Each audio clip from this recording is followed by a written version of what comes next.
J'ai eu à participer à des études où on me confiait seulement le volet sociologique, surtout dans le cadre du PNGT2. Donc je m'occupais seulement du volet sociologique.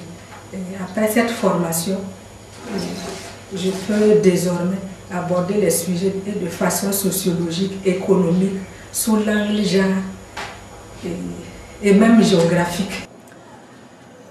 J'ai suivi une première phase à Bamako, et la première séquence.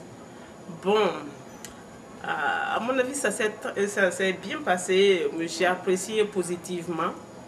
D'abord, on était quand même dans de bonnes conditions de vie, mais seulement le rythme était beaucoup, vraiment soutenu.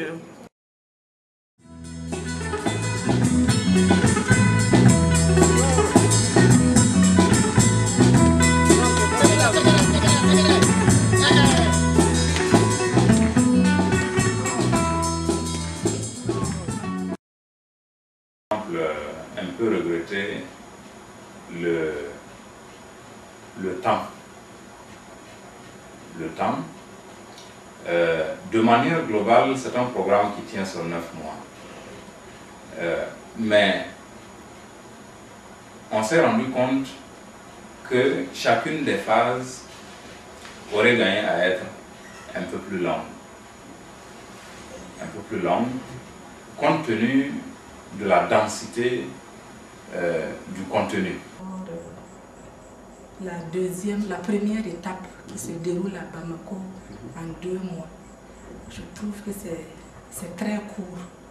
C'est très court, si bien que les cours sont condensés. Mais le problème que je mettrais d'abord en avant, c'est celui de l'âge. Pourquoi? Parce que nous, on estime qu'il faut recruter entre 25 et 35 ans, mais des professionnels du développement. Il se trouve qu'en Afrique, pour avoir une grande expérience, il faut quand même avoir un certain âge. Et quelquefois, on a de très bonnes candidatures qui sont à 42 ans, 43 ans, et c'est un peu difficile. Et les gens ont des difficultés pour nous comprendre. La deuxième difficulté, c'est aussi au niveau des candidatures féminines.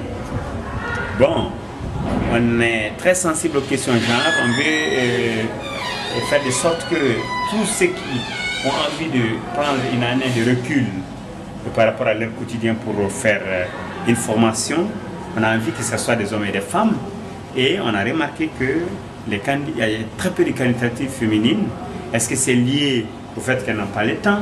Est-ce que c'est notre système d'information? En tout cas, à ce niveau, il y a encore à améliorer. Il y a moins de femmes de candidature féminines au Burkina parce que ici, par exemple, au Burkina, l'information ne circule pas. L'information ne circule pas et puis il y a seulement quelques personnes, peut-être ceux qui ont eu vent de cela ou bien ceux qui ont des amis qui ont participé au DFD.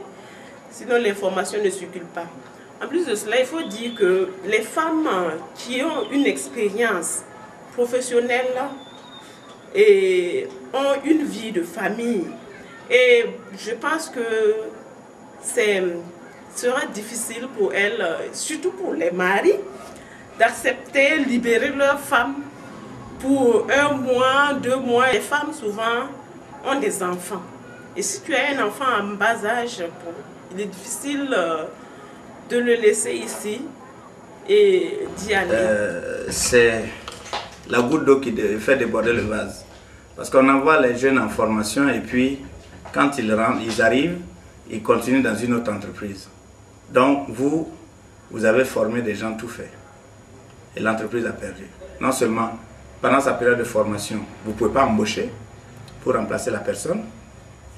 Et dès que la personne revient, elle commence à revendiquer du fait que, bon, elle a un diplôme supérieur. Et beaucoup d'entrepreneurs, d'entreprises sont hésitants. Ça a été l'objet d'un débat à la Chambre de commerce. Et, ayant eu confiance à Mme Guiré, je me suis dit, bon, au lieu de faire, parce qu'à l'époque, nous, on signait des engagements de Senou. Hein, là, vous revenez de la formation, vous êtes obligé de travailler pendant 10 ans pour l'entreprise. Bon, aujourd'hui, avec le monde qui est en perpétuelle mutation, on ne peut pas bloquer quelqu'un pour 10 ans. je crois qu'on a joué la confiance. Il n'y a pas eu de document l'engageant à rester dans l'entreprise.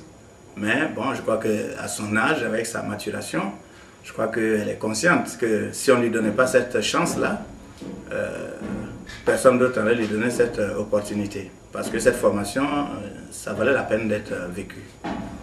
Et ça lui fait un plus par rapport aux autres, en plus de sa formation et de son expérience. Voilà.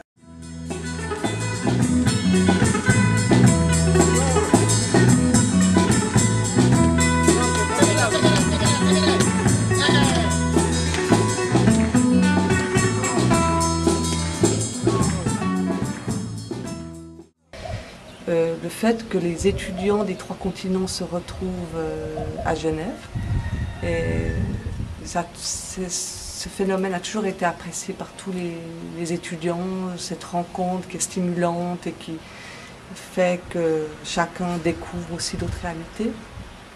L'autre objectif, c'est d'approfondir les connaissances qu'ils ont acquises en première séquence.